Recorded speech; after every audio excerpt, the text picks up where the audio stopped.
गाली देना गलत है, मान लिया, इसमें कोई दो राय नहीं है। जैन जी ने गाली दे दी, जैन जी समाज को असभ्य बना रहा है। आप बात करते हैं जैन जी में वो आचरण नहीं है जो हमारी जनरेशन में था। अरे साहब, आपकी जनरेशन में बागवान मूवी आती थी, अवतार मूवी आती थी जो संस्कार सिखाती थी। कुछ गलत होता था तो सेंसर बोर्ड कट कर देता था। अब क्या हो रहा है? अब आप क्या परोस रहे हैं जैन जी को? चाहे वो समाज, परिवार, राजनीति, मीडिया, डिजिटल प्लेटफॉर्म, सब क्या दिखा रहे हैं? आपने उनको परोसा क्या है? वेब सीरीज ओटीटी प्लेटफॉर्म पे आ रही है। मिर्जापुर में मुन्ना भैया बोलेंगे तो डायलॉग है, आपने बोल दिया तो गाली है, समाज असभ्य हो गया। गुड्डू पंडित बोलेंगे तो कोई दिक्कत नहीं है, मूवियों में गाली आएगी कोई दिक्कत नहीं है, रील्स पे रील्स बन रही हैं, फैलाया क्या जा रहा है? अश्लीलता। तब कहां थे साहब? अब तक ध्यान नहीं आया था युवाओं का कि इन युवाओं को इंस्टाग्राम पे क्या परोसा जा रहा है? सिर्फ वल्गैरिटी।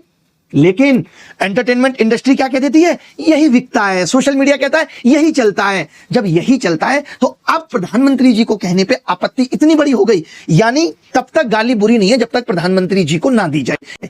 संसद में किस तरीके की भाषा का हमने देखा है एमपी इस्तेमाल करते हैं। आईटी सेल ट्विटर पे भर भर के लोगों को गालियां दे रहा है, नेता टीवी पे बैठ के गाली दे देते हैं। लेकिन जैन जी की गाली का मतलब क्या है? समाज असभ्य हो रहा है। और ये अब कब समझ आ रहा है? जब वो रुचिका नाम की व्यक्ति के ऊपर एफआईआर हो जाती है। एफआईआर कर देंगे, रुचिका सुधर गई, पूरा देश सुधर गया। आपने देखा कि ये गाली उनके अंदर कहां से आ रही है? ये जो आप घटिया वेब सीरीज, घटिया फिल्में, घटिया रील क्या सिखा रही है बच्चों को? आप कहेंगे स्कूल में नैतिक शिक्षा दे रहे हैं, आधा घंटे का पीरियड होता है, लेकिन बच्चा 8 से 10 घंटे तो मोबाइल पे बता रहा है। ये तो कॉकरोच जनता पार्टी के 27 मिलियन फॉलोअर्स ने हमें बता दिया है। और बच्चे जो सुनते हैं वो सीखते हैं। अब सवाल यह है कि उसने ज्यादा सुना क्या?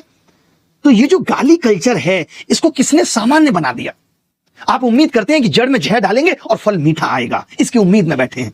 आज एल्गोरिथम क्या सेट है? गाली बोलिए, सनसनी दिखाइए, रीच और ज्यादा मिलेगी। आप सभ्य भाषा बोल के देखिए, कौन सुन रहा है आपको? और उन बच्चों से आप उम्मीद आपकी एकदम अलग है।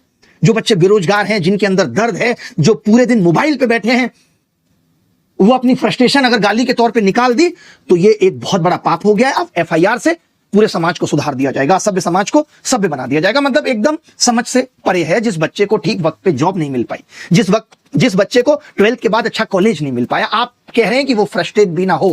कौन तय करेगा ये शब्दों की मर्यादा? कंगना रनौत अगर किसी को गटर छाप बोल दे तो वो शब्द ठीक है, उस पर कोई आपत्ति नहीं आई, उस पर कोई माफीनामा किसी का नहीं आया, बल्कि कंगना का खुद जस्टिफिकेशन आया। इससे पहले बेरोजगारों को बंदर कह दिया गया। फडणवीस जी ने भाड़े के, मैं तो बोल भी नहीं सकता।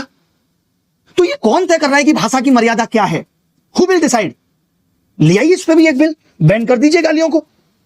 तो हमें ये दिखाना पड़ेगा और देखना पड़ेगा। हमें अपने आचरण से युवाओं को सिखाना है। अब तक मूवियां सब हीरो हीरोइन गालियों को प्रमोट कर रहे थे, तो तालियां बज रही थी साहब। अब वही युवाओं ने आकर के प्रोटेस्ट में प्रधानमंत्री जी को बोल दिया तो आपत्ति हो गई।